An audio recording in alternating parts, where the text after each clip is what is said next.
Hudgens catches it over his shoulder, shields off Hudgens, keeps the ball on his cross, jumps up, and finds the far post. Westberg.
It's Sunday night, 9 o'clock. Welcome to All Lacrosse Live. I'm Gary Groob in Toronto, and with me, as always, I have Shawn Slaght over in Moose Jaw. Shawn, how you doing? Doing pretty good, thanks, Gary. And I have Muffler Mike over in Connecticut. Mike, how are you? With the exception of my PLL picks, great. Well, why would we change things up now? Consistency, that's what we are. We're very consistent over here. Well, for those of you who weren't aware of that opening clip, that was just a new and innovative way for the Water Dogs to find another way to lose. So Westberg with an overtime goal, and they came close. Story of their season. Yes. Story of their season. That's Matt Smart is just laughing his butt off, going, "Missed it." That's their fifth one-goal loss and their third in overtime. So they are only a 10-game season. Yep. So. Yeah, 10-game season. Isn't that amazing? Well, welcome aboard. Welcome to, of course, to All Lacrosse Live. We'll be covering all kinds of things. Just as we're speaking now, the junior A game here in Ontario is coming to an end. By the looks of it, mercifully. It got ugly, Game 7, but we'll get more into that in a little bit. And we've got West to talk about. We've got Ontario Series. We've got NLL to talk about. We have MSL and WLA to talk about because they're both in playoffs, as well as the PLL. But just before we get rolling, just a reminder, everybody, that all of our shows are streamed live across Facebook, Twitter, YouTube, and also Twitch. And you can catch all the action on EOPsports.com. Remember to hit the subscribe, follow, and like buttons, and always share. Lots of shows. Every week is the same. Lots and lots and lots of shows. A lot more Eagle stuff coming up, too, since training camps are going on. Preseason's about to happen. And, of course, the season is only a couple of weeks away.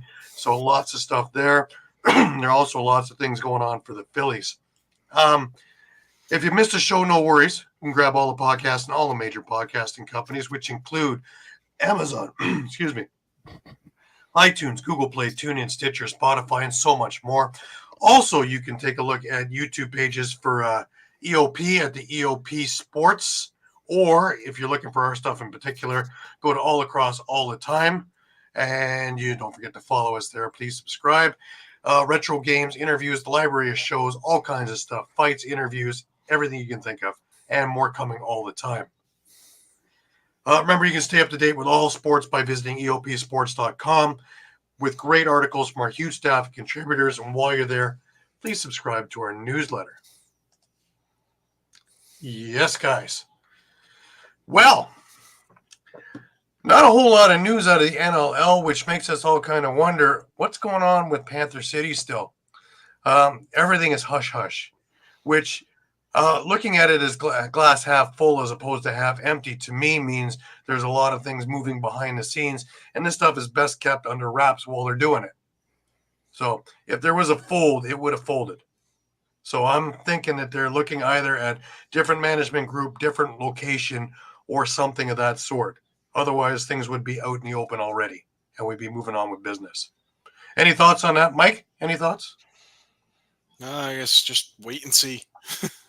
That's it. Really, that's it. You know, like I said last week, there's no reason to speculate because when they have news, they will tell us. So it's not going to be under the hat for very long. Shawn, any thoughts on this? Yeah, I'm kind of the same thing. I think it can, because we haven't heard anything, it's kind of one of two things. It's either, like you said, Gary, something's in the works and you just need more time, or even if they would have folded, I don't think they would have announced it right away. I think if it is going that other way, they're just taking their time to figure out what they're going to do with the players and how they're going to work an expansion draft. Right, because that's another headache for them, of course. And of course, again, that's another thing, you're not going to bring out public right away until you know for sure what's happening. Well, So I I think think out that window, right, with the few more weeks before free agency, but it's certainly going to make things interesting come the end of this month with the entry draft just a couple of weeks after that, because everything's going to be bing, bing, bing, as opposed to it being drawn out. And, normally we have 10,000 signings to talk about and all kinds of different things moving and trades and other things happening and, conciliatory picks and things like that to talk about.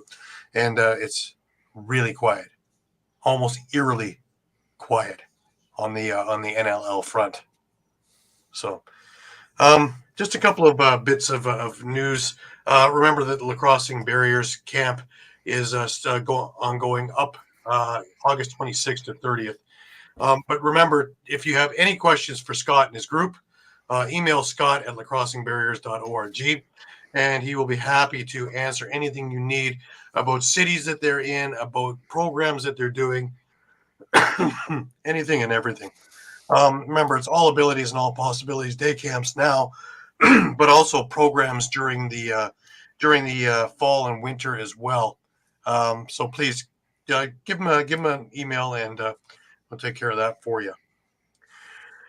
All right, let's get into some of the junior stuff. Well, we'll go on with Shawn out west, and they're heading into some crazy times out there too. Yeah, they are.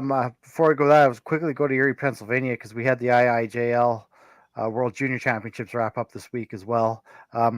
Before we get into the scores, I just wanted to explain the how the medal round works, because this is going to become important when we go through the scores.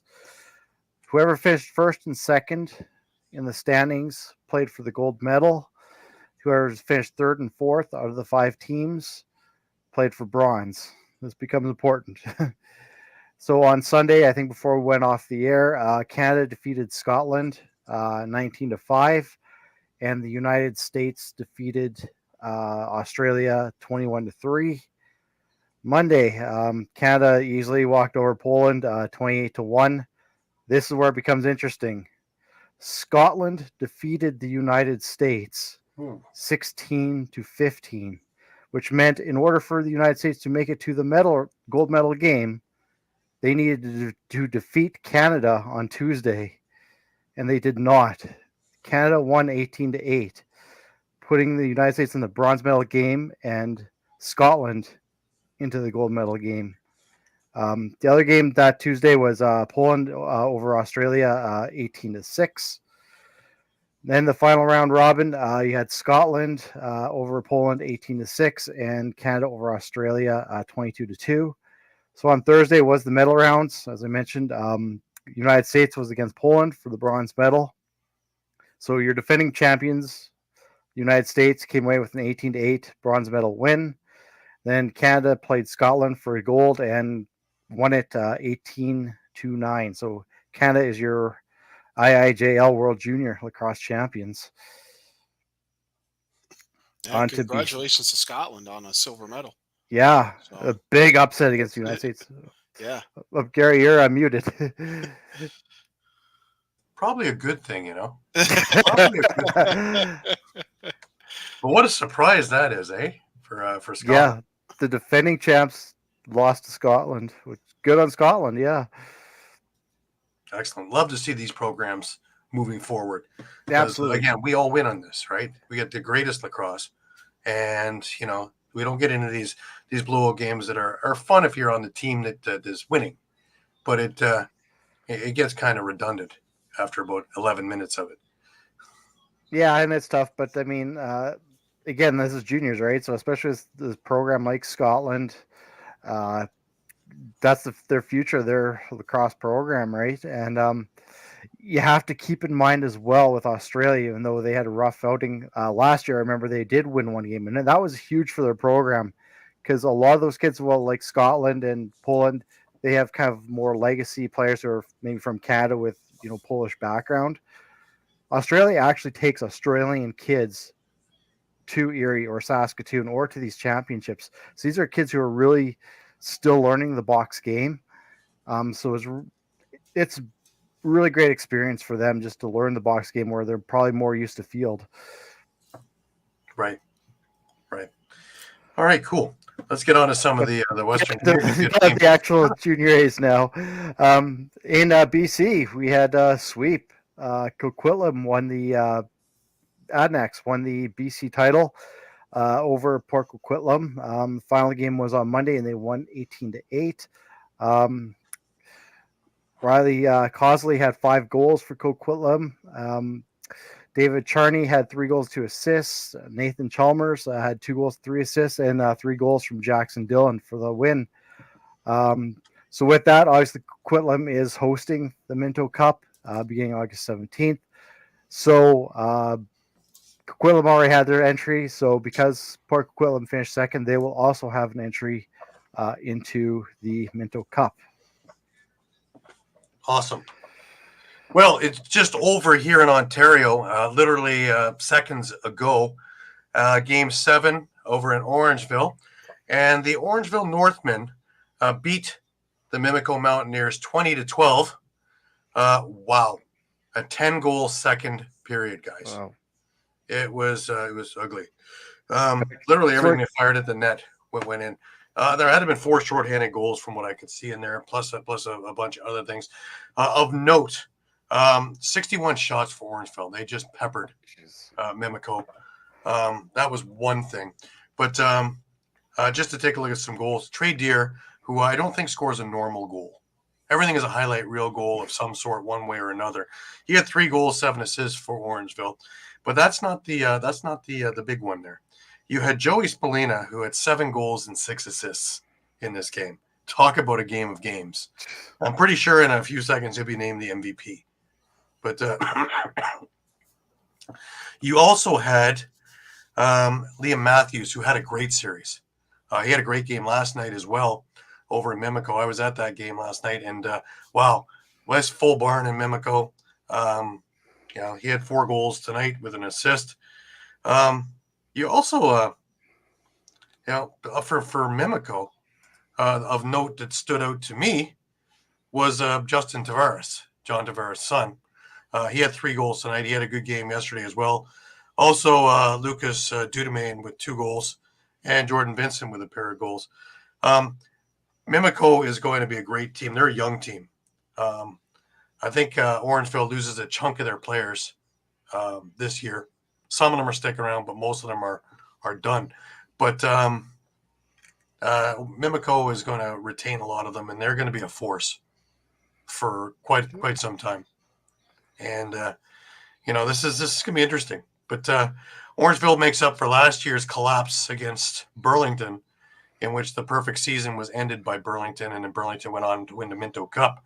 I happened to dig through my stuff and found what they're going after, and this is from the 2019 Brampton team. This is the medal from winning the Minto Cup. Nice. Beautiful. Gosh, sorry to interrupt, Gary, because we had another Game 7 out here at West. Oh, I'm sorry, Shawn. I jumped the gun. Yeah, we had another Game 7, and actually it just finished as well. We have the Okotoks Raiders defeating the Edmonton Miners 7-6 in Game 7. Wow. So, wow.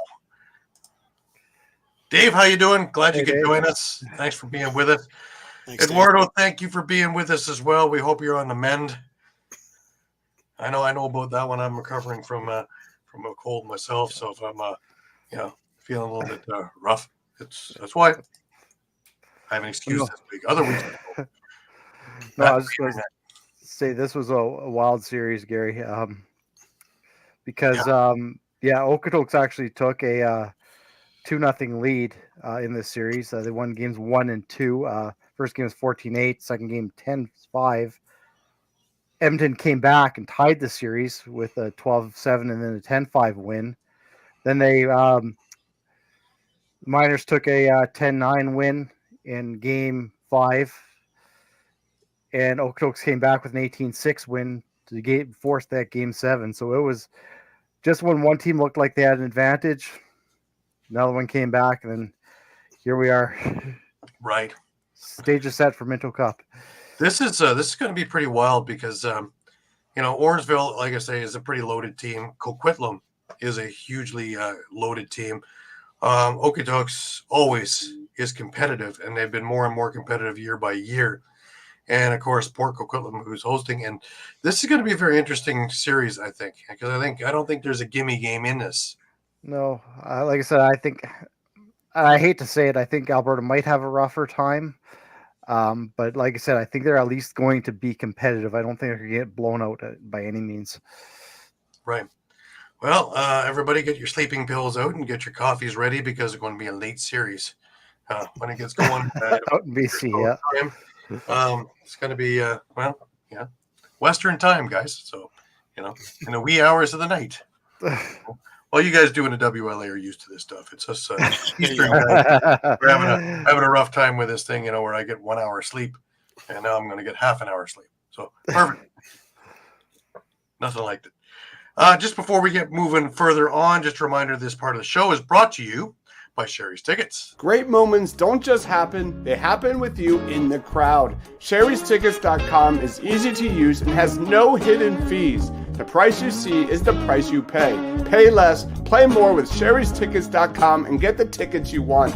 Save even more by using the exclusive promo code EOP10 and share an experience that will live on. Don't pay hidden fees and save 10%. Why use any other ticket reseller and get those hard-to-come-by tickets to the big game? If you need a more personal touch, give them a call at 610-494-5050. Sherry'sTickets.com also has great theater and concert tickets that are hard to get your hands on. Remember, don't overpay with the rest and save with the best at Sherry'sTickets.com. For that next great moment, save 10% by using the promo code EOP10. Great moments start at Sherry'sTickets.com. Absolutely. And now, especially with the NFL starting up again and all kinds of things and fall ball coming up soon, you're going to want to get any edge you can. Remember, use the EOP code EOP10 and save 10% more on what you see on the screen. No hidden fees. Well, I'm just looking at the Ontario Series one. This one's getting more and more interesting as we speak as well. Remember, this is a best out of 5, and right now it's 2-1 for Six Nations. The original opening game of this thing, Brooklyn won 13-10 fairly handily. When we got off the air last week, this game was still going on, and we hadn't had a score update. And wow, a defensive gem, I would say. It was 6-5 for Six Nations. Two high-powered, high-octane offenses, 6-5. Zach Arrowires with the winning goal with about 3 minutes left, and that was all she wrote. A little bit different on Friday night. Six Nations scored early and often. Zach Arrowires had 4 goals and 2 assists. Trey Leclerc had 3 goals and 3 assists, and they led the Rivermen to an 11-6 win to take a 2-1 series lead, which could close out tonight. Really of note is they got up 7-1. Really not too into the second period, and it was just too deep a hole for Brooklyn to dig out of. Tonight, however, is a whole different story. Right now, Brooklyn is leading 4-3 in the second period. Jacob Hickey just scored with 31 seconds left in the period to give Brooklyn the lead. So basically, we have 1 period left. If Brooklyn holds on, we play again on Wednesday over at the ILA over in Six Nations. If Six Nations pulls it together, this is done, and they go to the President's Cup. A couple of teams that have already made it through there that I know of. Number 1 in the Can-Am was Allegheny Arrows. They won 20-5 in their last game there, and they're off to the President's Cup. As well in the Three Nations Senior Lacrosse League, Snake Island Muskies once again are going back to the President's Cup. So that's going to be an interesting thing. We'll keep our eyes on that OSL game to keep everybody up to date with what's going on. And hopefully by the time we're off the air, we'll have everything. Best of 5, no, that's normal for Senior B. Just like Minto, best of 5. 4 out of 7 for other series. MSL and WLA, that'll be best 4 out of 7. So the finals. And the finals, of course, for MSL, and we'll get into that in a little bit as well, start up on Tuesday with Six Nations in Peterborough. But let's go to the WLA, guys. And, been an interesting week there with playoffs. Yeah, I guess we'll start off on when was that first game? It was Tuesday night, I guess. Game 1 between Maple Ridge and Langley. Maple Ridge took it 12-10, and really even that 2-goal difference doesn't even to kind of show how close this game was. Maple Ridge was leading after the second period, 8-7, but Langley scored 2 real quick goals to start the third, and then they're ahead 10-9. Ryan Jones scores for Maple Ridge with 8:53 into the third period. We're tied. Trevor Funk then scores at 10:04 for the game winner, and then Dylan McIntosh added an empty netter with 7 seconds left. And this one was a shooting gallery too. Shots were 59 for Maple Ridge and 58 for Langley. Marcus for Maple Ridge. Marcus Klarich had a hat trick and 5 points. You had Garrett Winter had 4 points, a goal and 3 assists. A pair of goals from Ryan Jones and 2 goals from Dylan McIntosh. Also had a pair of goals from Trevor Funk. For Langley, 9-point night for Robert Church, 3 goals, 6 assists. Connor Robinson, 4 goals and 2 assists. Even had a 6-point night from Chase Scanlon, 4 points with Clay Scanlon. And Maple Ridge takes game 1. Nice. That brings us over to my Shamrocks. And surprisingly, how well the New West Salmon Bellies played them. Yeah, game 1 at the Q Center. Victoria narrowly escapes with a 15-14 overtime win. Kyle Pepper scoring the game winner with 0.4 seconds left in overtime. Yeah. We can't get much closer than that, can we? That close to a second overtime.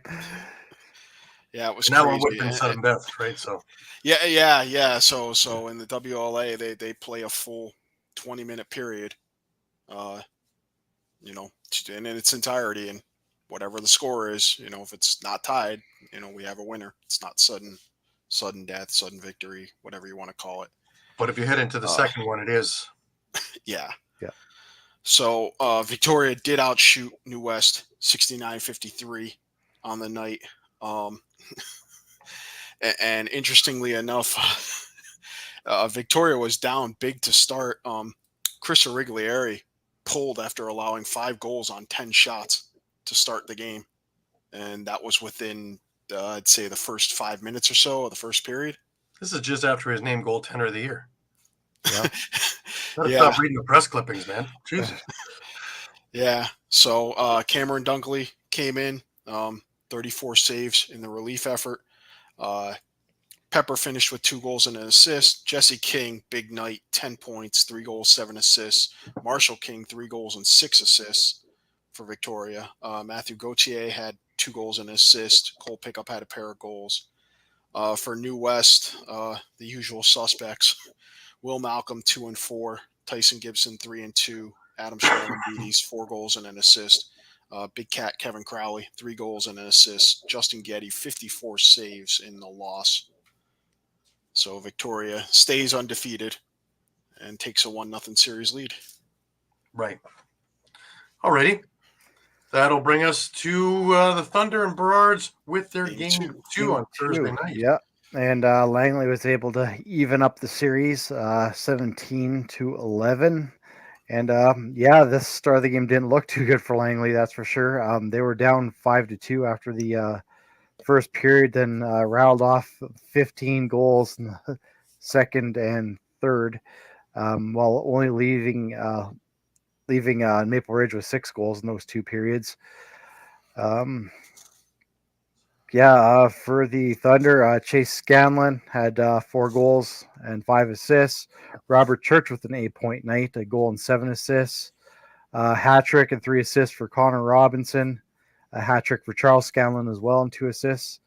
And Caleb Kahn, 17-year-old, in the pressure cooker of these WLA playoffs against some of the top Western players in box, picked up the win again. 32 of 43 shots for the victory. For Maple Ridge, a hat trick by Dylan McIntosh and 7 points. Ryan Jones with 2 goals and 4 assists. And Garrett Winter with 2 goals, 2 assists, and 4 goals by Reese Porteous. Wow. Alrighty. Now for the one that got me scratching my head. Victoria dropped their first game of what's to scratch your head about? This is the overtime again. New West pulled out the Uno reverse card. Yeah. And let me tell you, it was a red one. Okay.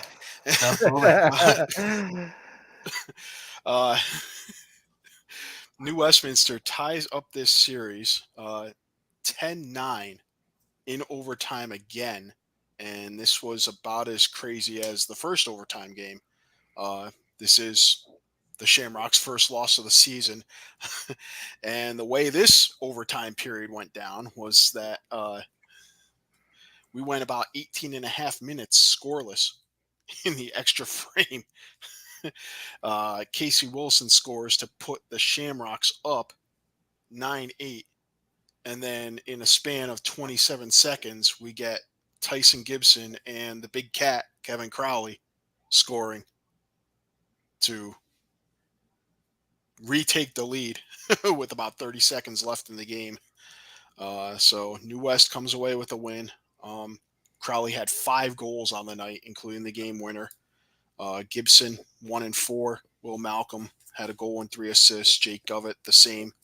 Logan Schuss, a goal and 2 assists. Adam Charlambides, 1 and 1. Justin Getty made 40 saves.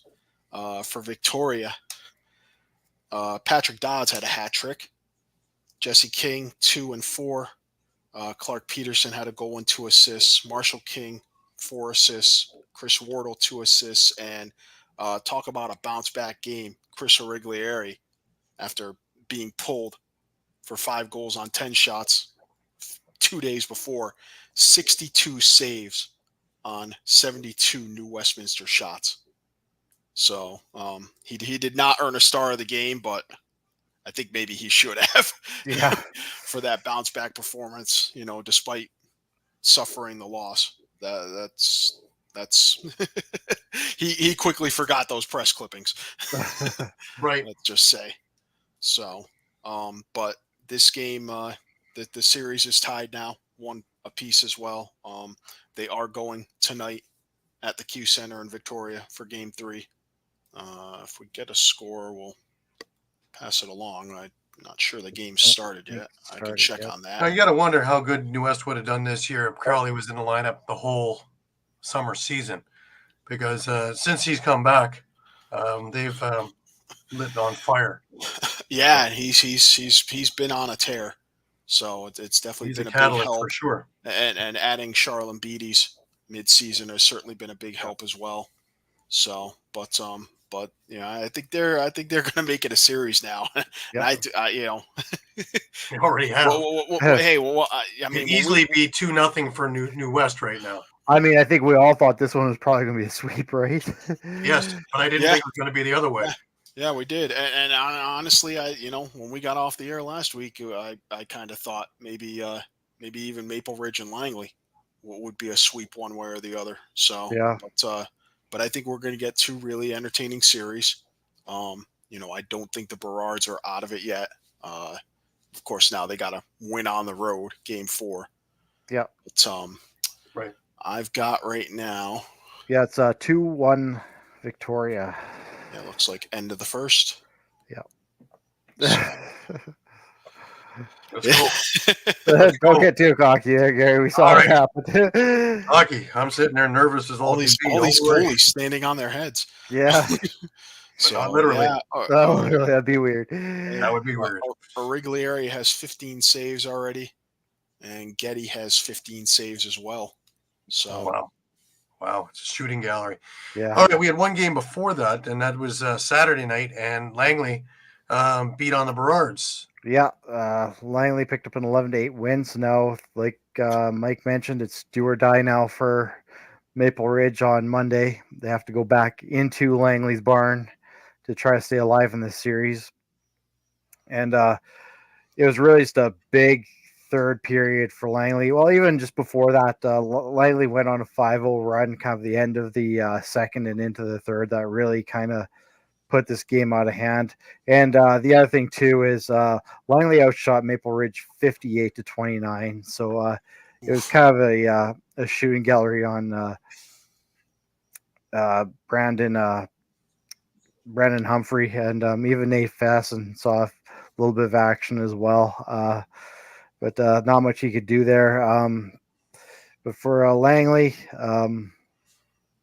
again, Chase Scanlon, 2 goals. Nathan Lamb, 2 goals. He had a hat trick from Clay Scanlon. And again, they just keep going with the young kid and Caleb Kahn, and he stopped 30 of 38 shots in the win, and could be leading this Langley team to the championship final if this keeps up. Wow. Yeah, and I think we got to point out too with Langley's run here. I mean, they're doing it without necessarily big production from guys like Robert Church and Nathaniel Kozevnikov. You don't see much in the Zemkov. Or Connor Robinson, for that matter. Yeah, So, the first, game 3 didn't see much out of Connor Robinson, and Church wasn't in the lineup for game 3. But the first 2 games, I mean, Church was up there in the top scorers, even though I think he only had 1 goal in game 2, but he had about 5 or 6 assists, I believe. So he was definitely a difference maker in some ways in that aspect. But I mean, Church has been in and out of the lineup all year, and it's. I think it's great. I think it's great that we're seeing other guys step up. Yeah. Oh, yeah, for sure. I mean, it's a lot of Scanlons that are stepping up. Yeah, but like I said, I just can't get over the fact you've got a 17-year-old call-up kid that's just lights out for this Thunder team. Like, where did they find this kid? And you gotta believe this man. All teams have got to be looking at this kid, saying, "What's going on?" Right. Yeah. Alrighty. Well, interesting things going on here. Ross Hill just got a goal for Six Nations. And Lucas Coote just came in and is replacing Deacon Knott. Hopefully not for long. Ooh. Because Deacon Knott is number 1 Philadelphia Wings goalie, but he is the goalie of the year. He's the MVP for OSL this season. So that's huge. That's huge. But Brooklyn just scored as we're talking. Look at that. Hey, isn't that amazing? Boom, boom, boom. Jacob Hickey with his 3rd of the night. He's having a game of games. Now, just before we get into to MSL, just a reminder, this part of the show is brought to you by Philly Sports Trips. If you're a Philly sports fan and you want to travel with your favorite team, then travel with the best. If you want to travel with the pros, then go to phillysportstrips.com. Philly Sports Trips features premium travel and tailgating experiences for the best fans ever, the Philadelphia sports fan. Philly Sports Trips has self-travel packages and full travel packages available with round-trip flights for Phillies, Eagles, Flyers, Sixers, and even the Union. They even offer day trips for more local games. Go to phillysportstrips.com, sign up immediately, and tell them EOP sent you. Do not forget, Philly Sports Trips has all the away trips for the Eagles' upcoming 2024 season, including the Brazil trip week 1. Jump on it now before you lose out on all these great opportunities. Go to phillysportstrips.com and don't miss the next great Philly sports moment. Absolutely. Now, going into MSL, and we already had known that Six Nations had made it through, taking care of Coburg pretty handily. We had a quite a series going on with Peterborough and Brooklyn, though Peterborough was up 3-0. If you remember last week, I was at the game, game 3, over in Brooklyn, and it was shall we say, a chippy affair. Talking with Josh Hiltz, one of the refs, he just more or less shook his head. Just the nonsense that was going on between every play. But also, when you're behind in a series and you're trying to get back in a series, probably the dumbest thing you can do is take stupid penalties, and even more so ones that have suspensions attached to it. Because coming into game 4, both Tanner Cook and Austin Shanks weren't in the lineup. And they're more or less 1 and 2 on the scoring parade for Brooklyn. So if you're taking that out of your lineup, you are basically putting handcuffs on and saying, go get them. And, this thing really wasn't much to talk about, because through that first period, of course, Peterborough jumped out to a lead. It was 7-5 after 1, but Peterborough jumped out to a 3-0 lead in the first 2 minutes of the game, set the tone. Joe Resiteritz, Rob Hellier, and Adam Thistlewaite put on markers there, literally less than 2 minutes into the game. Dawson Teed got one back. Rob Hellier got his second of the period. And again, you're up by 3. Teed scores again. Riley O'Connor adds another one. But then coming to the end of the period, Colton Armstrong and Thomas Hogarth add one each. Sean Wesley gets one back for Brooklyn. Hazen gets another one back for Peterborough. Teed gets his third of the period for Brooklyn. 7-5 after 1. Good goaltending battle. Sean Wesley gets his second of the game to open up the second, and it looked like Brooklyn was going to make a game of this. Colby Wood got one for Peterborough. This is all in the first minute of the second, so everybody's strapping in for another big period, and then defenses more or less took over. Only 3 more goals in the entire period. Adam Peroni got one for Brooklyn. Austin Hazen got another one for Peterborough, and Wesley got his third of the game. And at the break there, you're looking at a 9-8 game. Well, your season's on the line. You need everything to go, and you're going to put everything you can in there. And what happens? Peterborough scores the first 3 goals of the period, and this thing is over. Hellier, Tate Katoni, and Matt Gilray with an unassisted marker. Riley O'Connor gets one back for Brooklyn with about 3.5 minutes left in the game. Joey Capito puts the fork in it to say you're done with 2.5 minutes left in the game, unassisted in transition. Typical Capito goal. And this thing is over. Final score is 13-9 for Peterborough. They eliminate Brooklyn in 4 straight games, and they now will have a rematch with Six Nations from last year, in which Six Nations took them out of the chance to win 4 in a row, on way to win their first in a while. So now, will Peterborough have an opportunity? Will they take advantage and knock off the sure favorites of the Six Nations Chiefs? This, I think, is going to be a barn burner of a series. Since Peterborough made their extra moves, you look at that lineup, and you have both Katonis, Joey Capito, Matt Gilray, Thomas Hogarth, Joe Resiteritz, Jake Withers, Austin Hazen, Rob Hellier, Colton Armstrong, and you have Landon Kells and Doug Buckham in net. I'd say it's a pretty formidable lineup to face Six Nations. A lot different than the lineup that faced them during the year. Any thoughts, guys? Mike, let's start with you. Yeah, I mean, I think they'll give Six Nations maybe a little run. I still think Six Nations is just the top to bottom is just it's a juggernaut. So, I mean, I was I was almost expecting really to see victorious Six Nations. Game one was going to be, the Mann Cup final was going to be the first time one of those two teams ended up losing. Yeah. That's kind of going into playoffs. So, but yeah, I mean, Here's an interesting question. Anybody who can shoot as hard as Rabel? Well, we already know Garrett Epple can 120 miles per hour. yeah. I think In the box, I would easily, I would put Holden Katoni up there with his machine gun of a shot.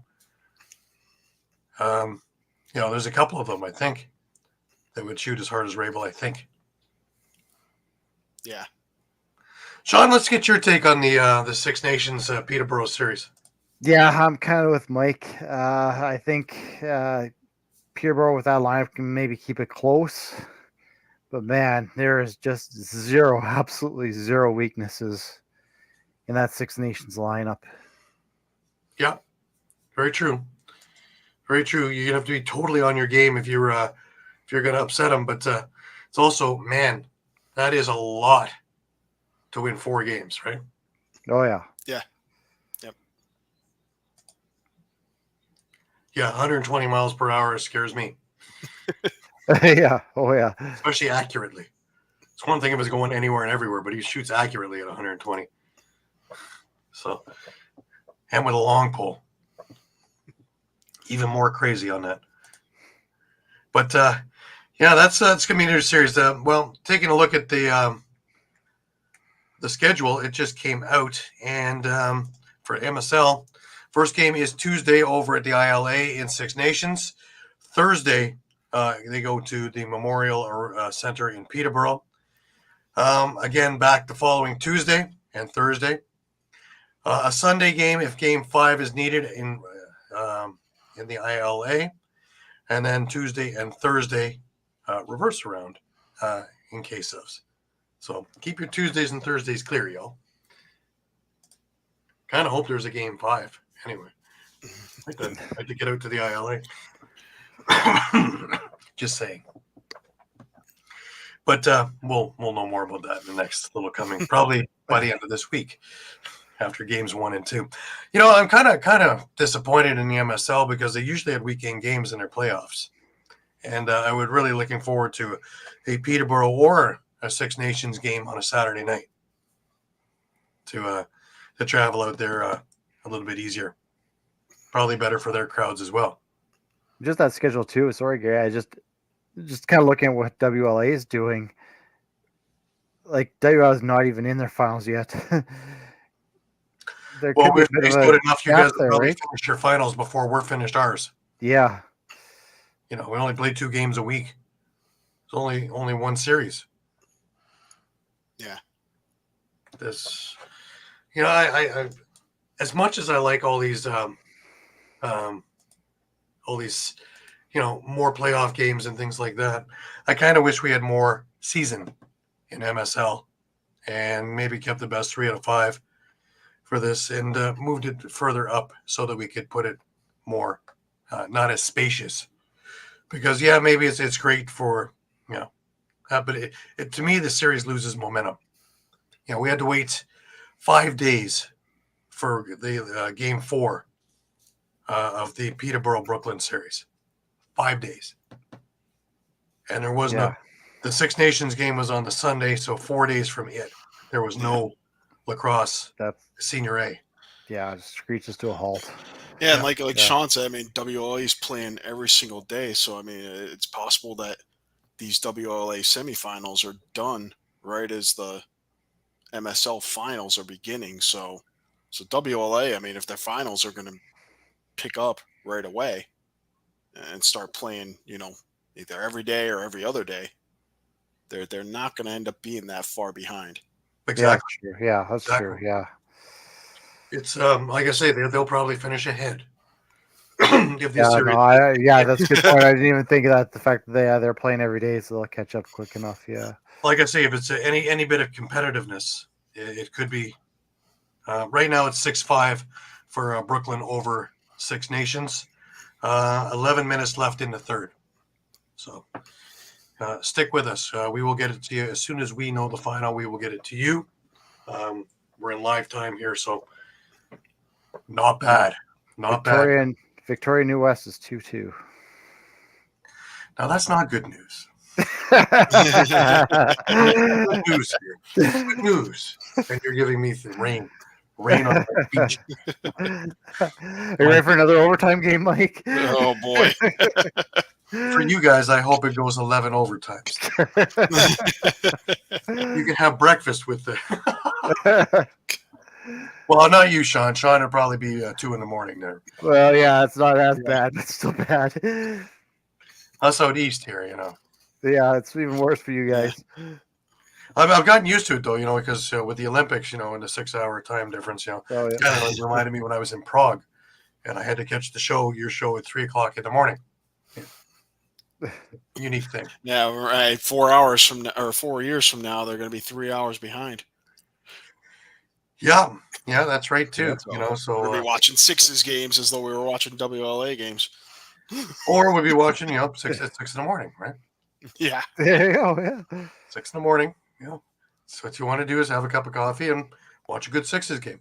Actually, I saw a cartoon from World Lacrosse, and you know, the closing ceremonies had Tom Cruise jumping out of helicopters and jumping off buildings, and well, he was landing with a lacrosse stick and the flag, the World Lacrosse flag. nice. I thought that was pretty cool. I will have it up on our Facebook page a little later on. But yeah, so we're into that. It's now we're talking about LA 2028. That's cool because now we talk for real about lacrosse getting in there. You know, remember, every time a sport comes in, Canada wins a gold. We did it with half pipe. Always loved that, the half pipe for the snowboard. How fitting. Don't forget break dancing this year, right?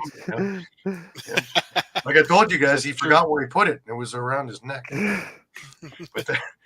And then, of course, this time we're break dancing and good old Canada. You know, We're going for a break dance. I believe we won it when trampoline came in there too. One of those trampolinists is my chiropractor. So if you don't think those guys are strong, oh yeah, yeah. Matt is crazy. Matthew Turgeon, he's a beast. But still, and he won it in 2003. So, anyways, let's get back onto the lacrosse biz. Just before we head into the PLL, a reminder: this part of the show is brought to you by Dolan's.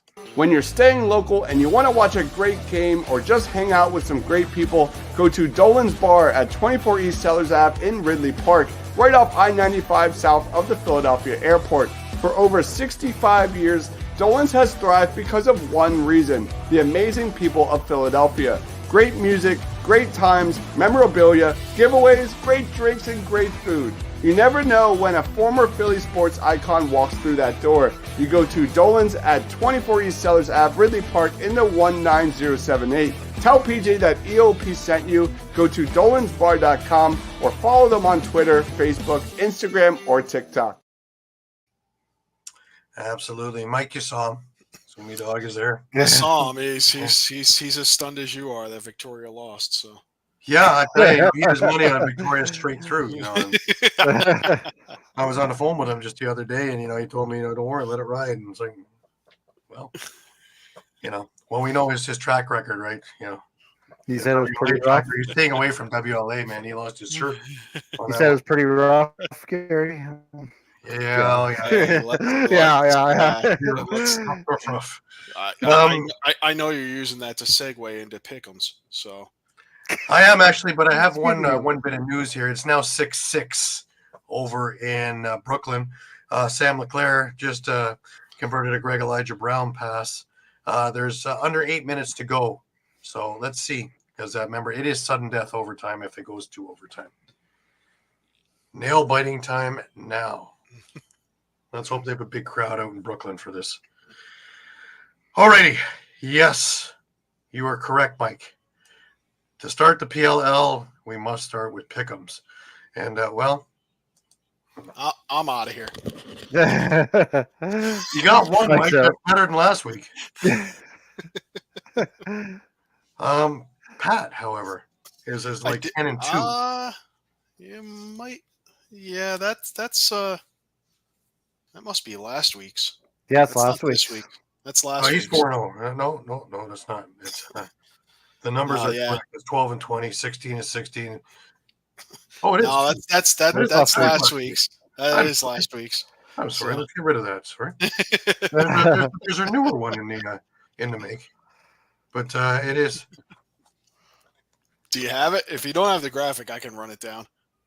Well, I say I have it here anyways in front of me, but yeah, Mike. Sorry, you went 0-4. Yeah, Pat went 4-0. Yeah, Pat. I went 4-0. 2-2. Sean went 3-1. Eduardo went 3-1. There was a log jam now with three of us at 21-15. Myself, Sean, and Pat are all tied in first place. Eduardo is at 19-17, and Mike is 12-24. But consistent. Doubling up. Consistent. Yeah. Yeah. Yeah, sorry, I must have been. So There's a couple of sheets here, and I picked the wrong one. for the folks paying attention out there, I am 1-11 in my picks over the last 3 weeks. So when you see And my for the picks, folks do paying not go attention, with those picks. Pat is wow. Yeah, Pat is on 10-2 fire. team stretch. So and 10-2. He's two using perfect darts weeks. too. So yeah. That's it. Well, okay, we got water dog. Yeah. He picks against the water dog, so he gets one right away. The Philly guy picks against the Philly team, and he's 1-0 right away. Yeah, unlike you and me this week. Well, hey, I thought for sure they had one in them. Yeah. Now, of course, that'll be next week. Well, they had one in them, one more overtime loss. One more overtime, yeah. Well, they play Atlas next week, so that's unless Atlas decide to mail it in and go, yeah, we clinched. So see you. Because Atlas also clinched for the tournament in February. That's the other thing that they did. But we will get on to that when we get to that game. Brooklyn just took the lead at 7-6. Adam Peroni on a transition goal off a Lucas Coote pass. Maybe it was a good thing Lucas went in net. Long lead pass from Lucas to Adam, and away we went. And Brooklyn is now up 7-6 with just over 5 minutes to go. I have no more nails, guys. Victoria took care of them, and now this is them. I'm in the nubs of the finger. My gosh.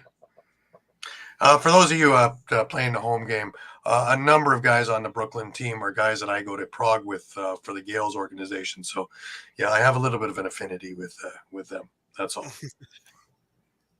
Other than that, no. I have a bunch of friends on Six Nations as well. So it doesn't matter one way or the other. But these are guys I don't want to have to razz in Prague. Oyster Rebeski beer. Anyways, let's get on to the PLL, shall we? And we were in Denver, so all the games were at midnight. Just getting us ready for the Minto Cup. Good thing with Denver folk. If you could actually follow it with all the lines on the field, that got a little confusing. We're all between the designs, the shot putting stuff, and the hammer throw stuff, and the soccer lines, and a couple of lacrosse markings here and there, let alone the ads. There was hardly any green on that field. A lot of red on that field. Yeah. Almost like I was watching an old Calgary Roughneck carpet. That's before WestJet, where it's all white now. Before it's the teal, yeah. Yeah, the teal and white and the blinding stuff. But is that or looking at a mammoth floor with that M that goes from both side streets through the arena? Yeah. Anyways, let's start off with Friday night with the first game. And it was Denver into that first game, a home game. And they faced Maryland.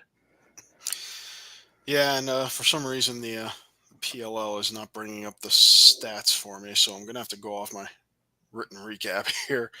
But Denver pretty much coming in at 4-4, tied with chaos for for second place in the West and just a half game behind the Archers. So this was a big weekend for Denver. A sweep would basically give them the outright lead in the West Conference, which would also give them the number 2 playoff seed, put them in the driver's seat. So for the Whipsnakes, this game was equally important because it's their last one. They came in at 5-4, and they have the bye next week in Salt Lake. So they're going to have to kind of sit and watch as things unfold around them without any control over it. Also want to bring up another interesting tidbit that I discovered looking at the schedule during the week. This was actually the 4th time this season that the Whipsnakes were playing against an opponent on that opponent's homecoming weekend, and that was more than any other team in the PLL. The Archers actually, Yeah. yeah, it's an odd scheduling glitch, and that really has nothing to do with the fact that it travels from place to place. I mean, it does, but it doesn't. Right. Yeah. It just so happens that they happen to play a homecoming team 4 times. Whereas it turned out Archers didn't have to play a homecoming team at all on their homecoming weekend this year. So,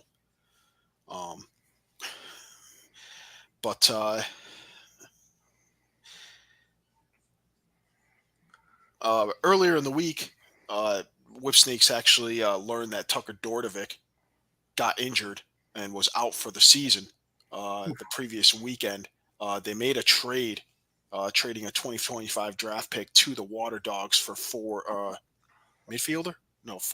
Ryan Conrad. Talk about a trade that paid off. Conrad had a hat trick in his Whipsnakes debut. They end up winning 16-9. TJ Malone, I believe, had 4 goals in the game. Levi Anderson had a pair. Adam Pachwa had a pair for Maryland. They kind of ran away with the game in the third quarter. They led 6-5 at halftime and then kind of opened it up in the third. Joe Nardella had a pair of goals, both off face-offs.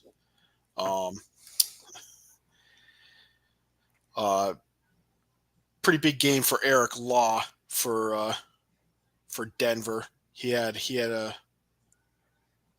pair of goals.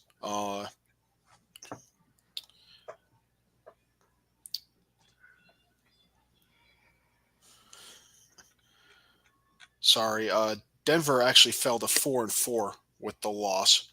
And we'll get to their second game in a little bit. But they had to play.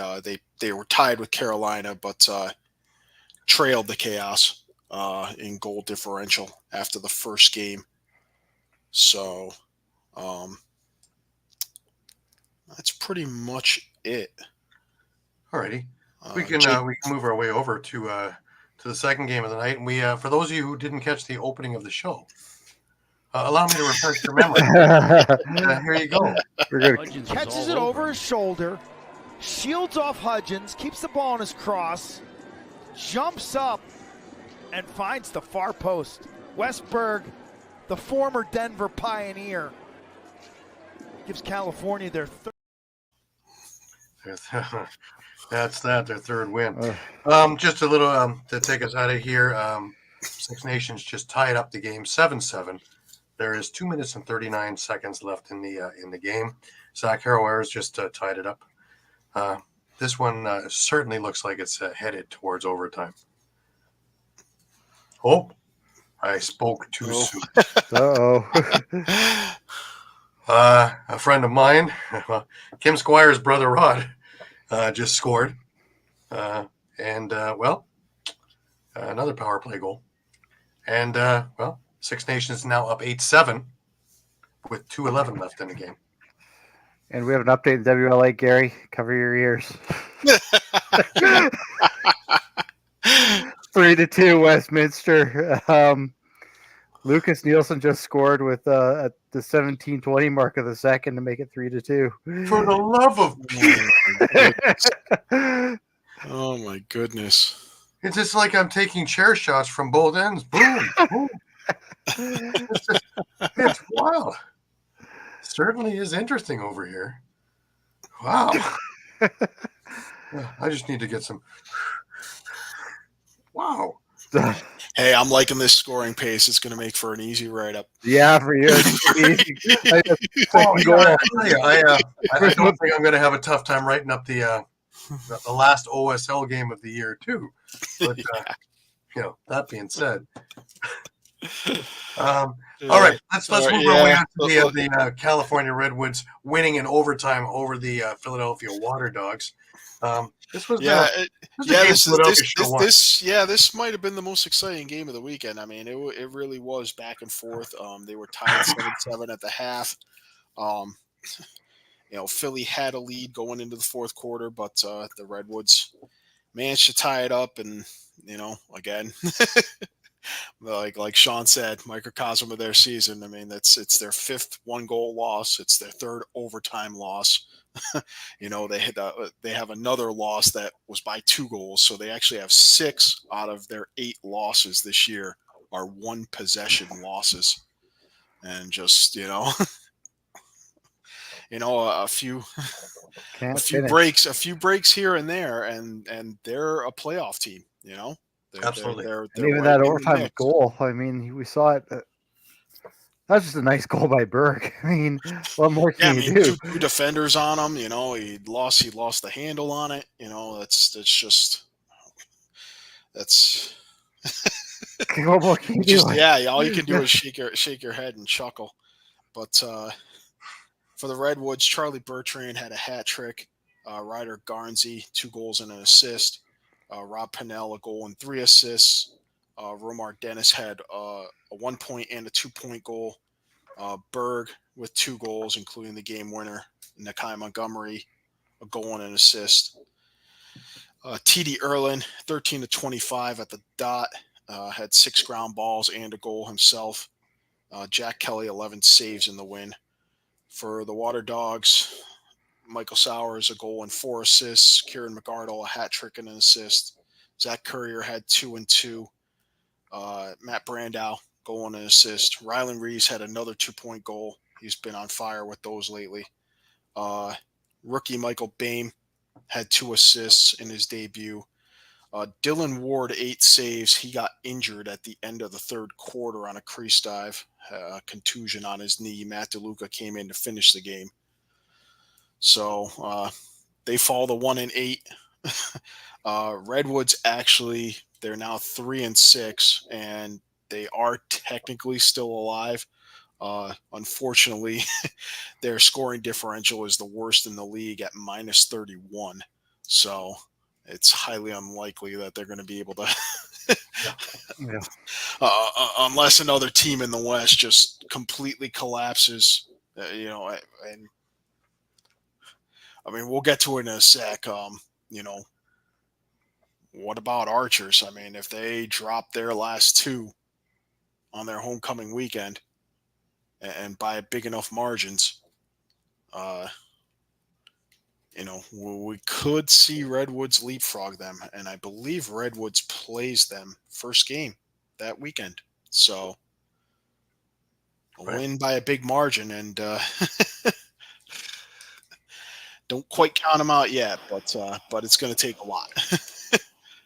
Well, it's funny because we in the Archers and Atlas game, we had a couple of battles that were really worth noting. Number one, of course, was Liam Entenmann for Atlas in the nets facing Brett Dobson. The other big one, of course, was Mike Sisselberger against Trevor Baptiste on the face-off dot. And, of course, Mac O'Keefe with his resurgence. And, of course, Jeff Teat.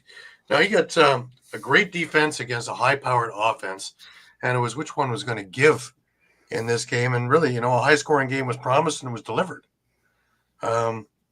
Archer's not known for 2-point goals.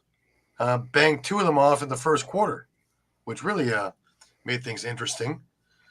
Because right off the hop, Augie Ogden with a 2-point blast off a Connor Fields pass just a couple of minutes into the game.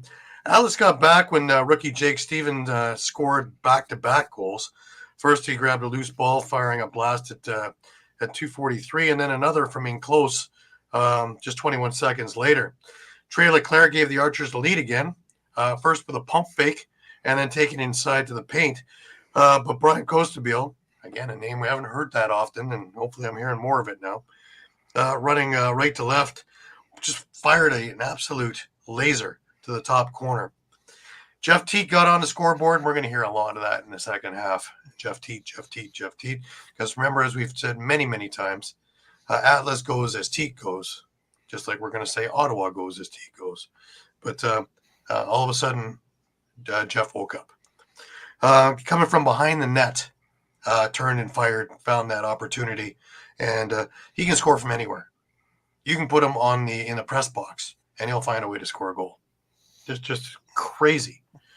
But another 2-point bomb from the Archers, Mason Woodward, that just was wild. And the Archers are up 5-4 after one quarter. Grant Ament, he increased the Archers' lead with a sidearm snipe there at 2:12. But a Xander Dixon laser from the top of the crease off a Jeff Teat pass on the power play got Atlas within one. Schreiber buried a rebound almost immediately, but Dox Aiken scored 9 seconds later. And then Colin Schellenberger added a shorthanded goal with just 27 seconds left in the quarter to tie the game 7-7 at the half. Of note, Schellenberger got hurt and left the game in the second half. That's a big one. Hopefully it's not one that's going to be prolonged. Hopefully we'll see him back in the lineup next week. In the third quarter, Utah broke the tie quickly. Trey Leclerc blasted a shot to the top corner just 51 seconds into the quarter, but Dox Aiken tied the game up with a blast at 3:24. Then Tyler Carpenter gave Atlas the lead with a 2-point bomb, basically from downtown Denver. This thing was just an absolute mammoth blast off a Jeff Teat feed 20 seconds after that. Mac O'Keefe got Utah within a goal on the power play, and then they tied it again with Mac O'Keefe 15 seconds later. Teat, he was able to quarterback from behind the Archers' net, found Dox Aiken again, and he made no mistake from in front, and then followed it up with a goal himself from a really tough angle just beside the net. Almost an impossible angle, but not for Teat. Just an inside roll at the net. After 3, the Atlas had a 12-10 lead. Dyson Williams got on the board from a beautiful feed from Tom Schreiber. Just an absolute thread the needle. Probably one of about 4 guys in that league that could actually make that pass. From in close, Williams scored, but Xander Dixon answered, firing just an absolute laser again off a Teat pass about 30 seconds later. Dixon again off a Jeff Teat pass to increase the lead to 3, followed by Miles Jones from in close. You don't hear this often. Miles Jones is usually from downtown, but from in close, Miles Jones scored with just a couple of minutes left. Your final score was Atlas 15, Utah 11. The big thing here, of course, Jeff Teat, 2 goals, 5 assists, just to keep going with his league smashing record. But again, you also had Dixon. Where's he at now? Has he broken 60 yet? He's just under it. Hasn't hit there yet. Next game he will. Unless he trips and doesn't make it. Well, the only way he's not well, yeah, they're playing the Water Dogs, so. Oh, yeah. He hit double digits on this one, actually. But, both Aiken and let me just get it up here. Dixon and Aiken both had a hat trick each.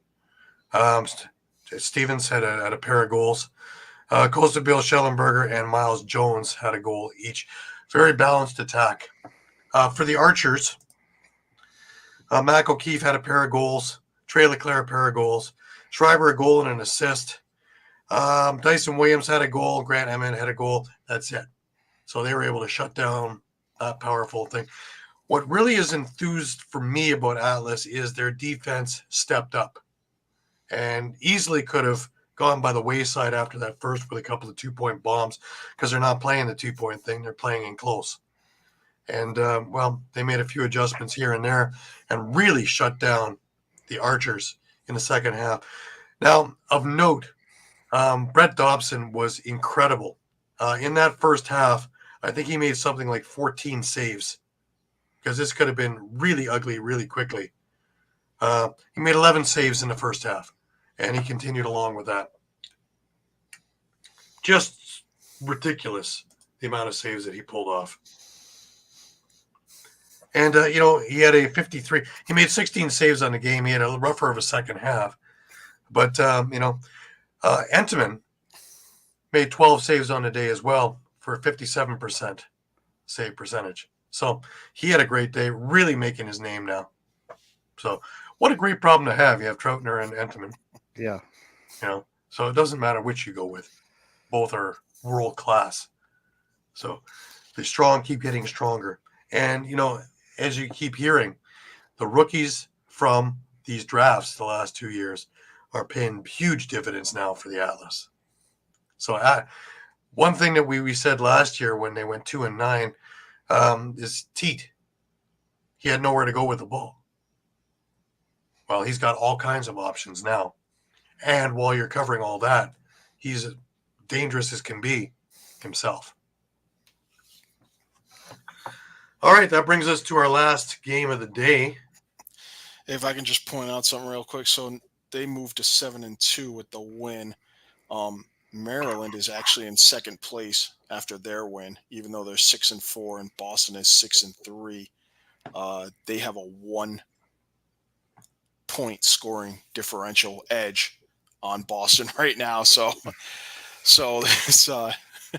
this Cannons Chaos game next week is pretty much if Boston wins, they'll be second place. But if not, they're going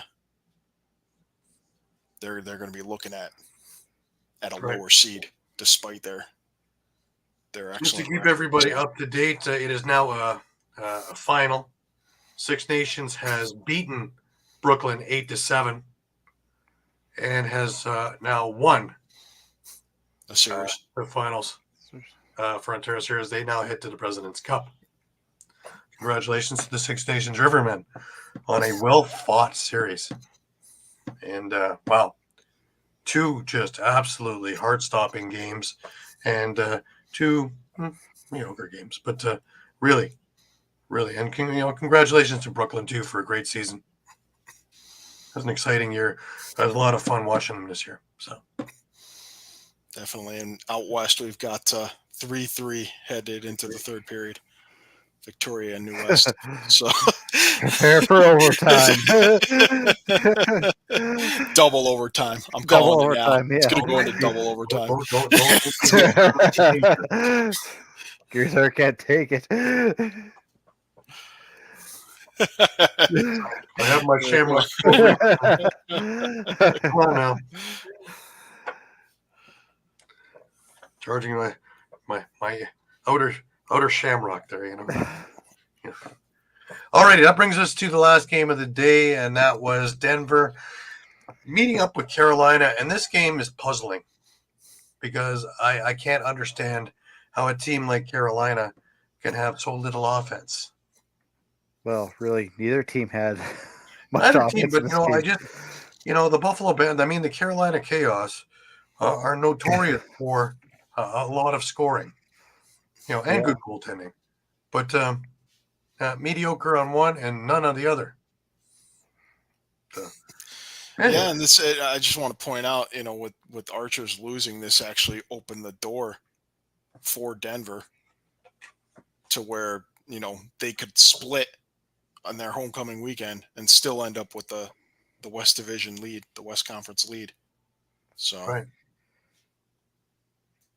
All right. So let's get into this game of Denver and Carolina. Yeah, I can get into it here. The first quarter, Eric Law opened the scoring for Denver, and then Brendan O'Neill at the 6:13 mark of the first quarter, and it was 2-0 after the first quarter. Second quarter, you had Ross Scott scoring for Carolina, and then Ty Kurtz scoring with 1:51 left, and it is now 2-2 at the half. So we're all thinking, for Pete's sake, can somebody score a goal? But into the third, Luke Weirman scored to give, I guess it was Denver the lead. Sergio Perkovic tied it right back up. But then Denver went on a 5-goal run, and that was kind of where you saw the separation. They went up then at that point 8-3. Nick Roulette scored with the mid-16 left in the third. That's where the 4 goals came from Carolina. And then again, not much scoring into the fourth. Brendan O'Neill again at 4:07. And then Cross Ferreira at 3:38. Another 2 goals for Denver to make it 10-4.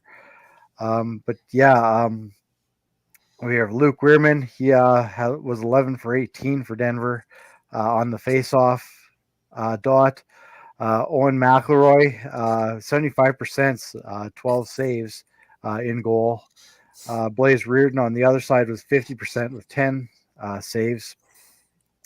Again, for the Outlaws, you had Eric Law, 4 goals. You had Justin Anderson. He had a goal and 3 assists. Brendan O'Neill with a pair of goals. And really in the chaos, there wasn't much to really speak on. Really, Ty Kurtz had a goal and an assist. Ross Scott had a goal and assist. And after that, there wasn't really much to talk about on the offensive side of things. Not really, no. Well, again, I just it's hard to fathom just how little Carolina was able to muster. And only 16 shots on goal too, for Carolina. Like that's not Carolina. Seem realistic, yeah. Yeah, 4 shots a quarter seems awfully low when you break it up that way. Hey, I want to bring up a quick debate. It's kind of been talked about all season. Obviously Brendan O'Neill, number 1 pick, certainly has had his moments for Denver. Does anyone feel like he's a lock for Rookie of the Year? Because, I'd certainly like to make a case that I don't think he deserves to win it. I don't think he's a lock. I thought Connor Schellenberger was a lock, but his injury, little injury prone. And it might change things. Obviously, if the other candidate, I think that's really kind of emerged is TJ Malone for the Whip Snakes. He's had a great year, and yeah. he's really come into his own the last few weeks too. But when you look at next week in Salt Lake City, if Schellenberger's ruled out, you don't see him the last week of the regular season. You won't see TJ Malone the last week of the regular season because the Whip Snakes are on a bye. They finished their regular season. If you're on whatever committee's kind of deciding on Rookie of the Year, I feel like that works in O'Neill's favor, but I don't want to say, I don't want to feel like I'm attacking Brendan O'Neill. He's a rookie. He's going to have a great career. He's had moments of brilliance, but I also feel like from what I've seen of him, he's been very inconsistent. He had that big game in week 2 where, 7 goals in the fourth quarter to tie the game, to win the game in overtime over Archers. And I almost feel like you take that highlight package away, or even if Archers win that, let's say Archers win that game in overtime. He doesn't score the game-winning goal. Archers win that game in overtime. How much are we still talking about his performance in that game? Probably not nearly as much as people are now. Yeah, I think I'm with you. I don't think he's a lock. Another name I'll throw out there, and I don't know, maybe I'm way off base on this one, is Liam Entenmann. I know he's a goaltender. He hasn't played the entire year, but he's really stepped up. He's got a 61.8 save percentage. It's pretty damn good for a rookie, I would say. I think he has to be in the conversation. Yeah, and I would, and I don't want to get heavy on the whip snakes here, but what are Levi Anderson's numbers like? And how about Ajax Zapatello? He set a team record. Levi Anderson's numbers have gotten better, but they're not up in the top echelon in this. Yeah.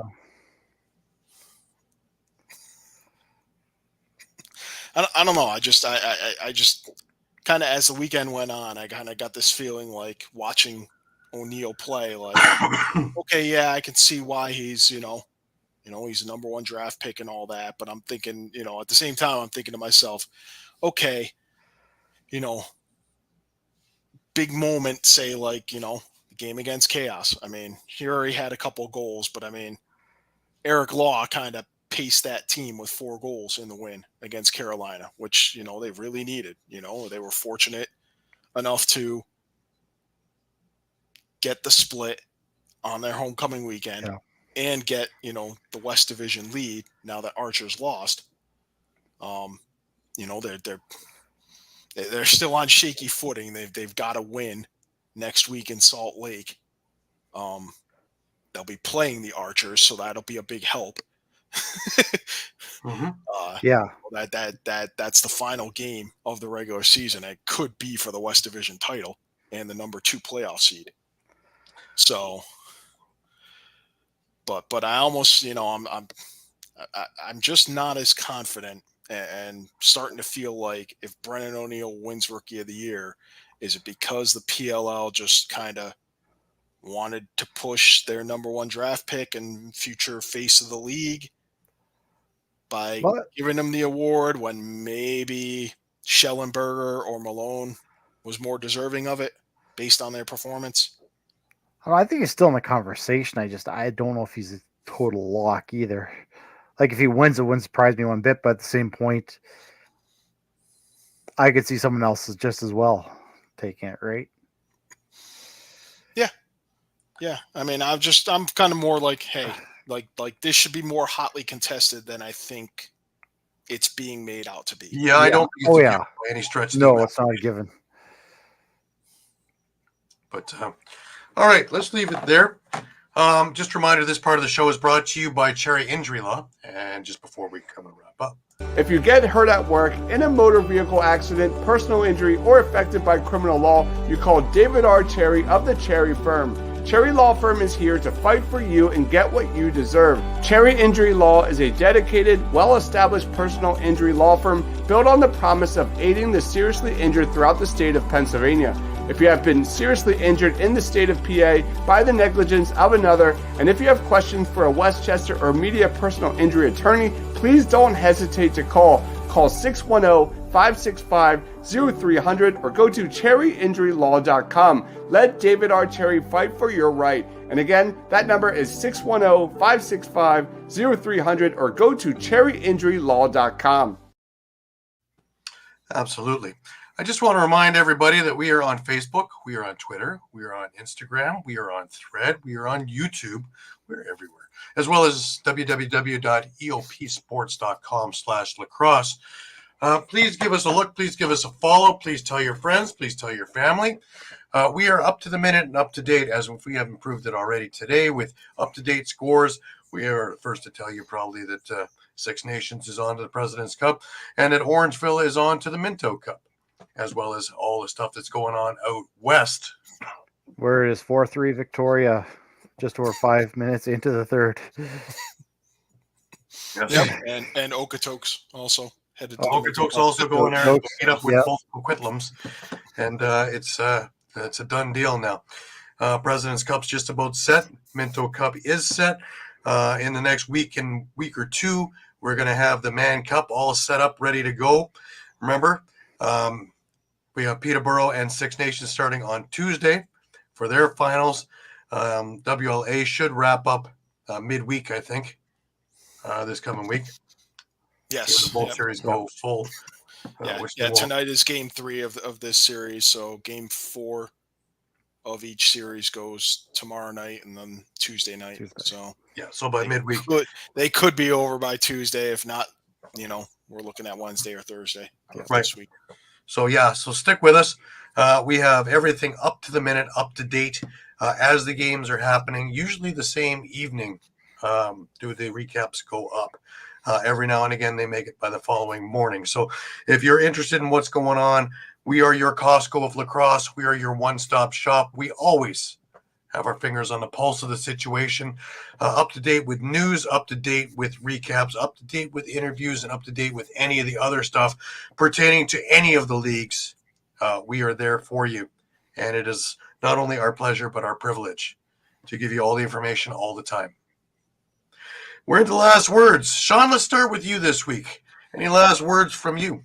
Just looking forward to the upcoming weeks. We got nail biters obviously in WLA, so it could be interesting heading down the stretch here. And again, congratulations to Okotoks and Coquitlam for their league titles.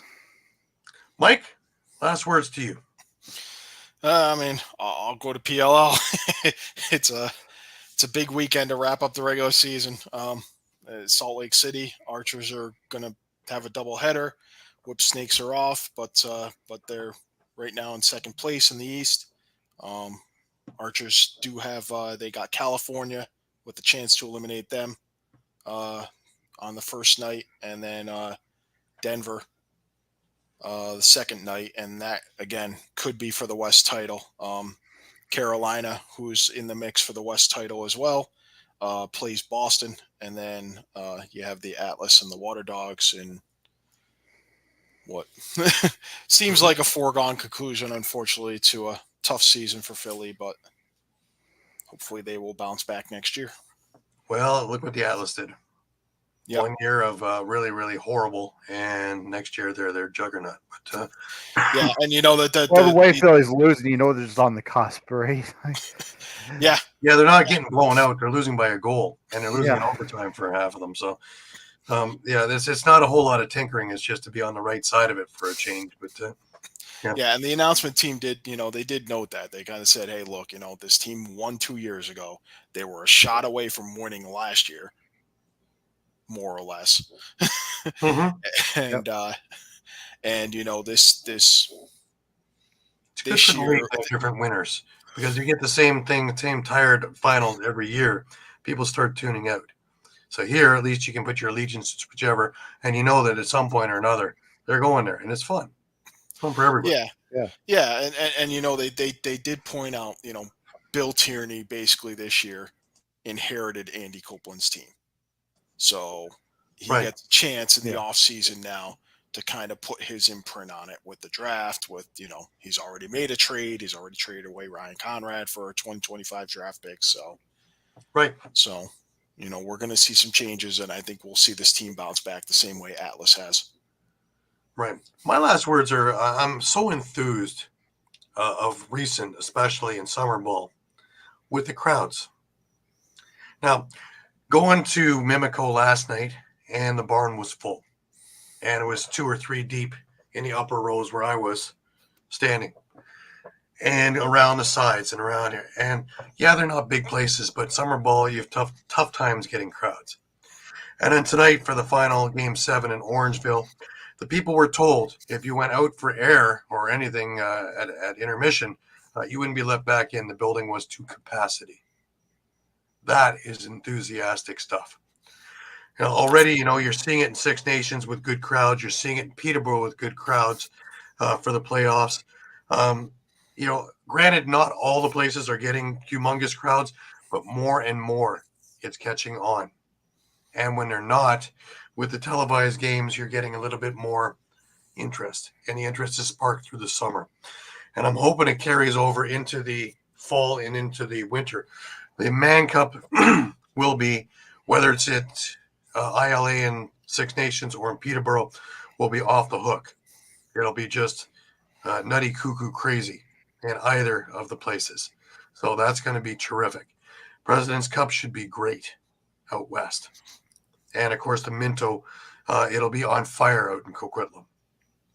So I really am enthused about the spark and interest, and it really shows where we're going with this game and that it's definitely on the upswing.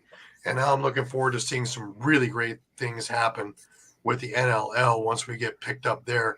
And like I say, in a couple of weeks' time, when the news starts coming out about Panther City and where they wind up or what they're doing, when you start getting free agency frenzy going on, because remember, it's going to be all compacted into a week or two before draft. And then the draft. And then, by that time, we have all the stuff that we're talking about for upcoming training camps and preseason and when we're into the season. So it's not that far off, really.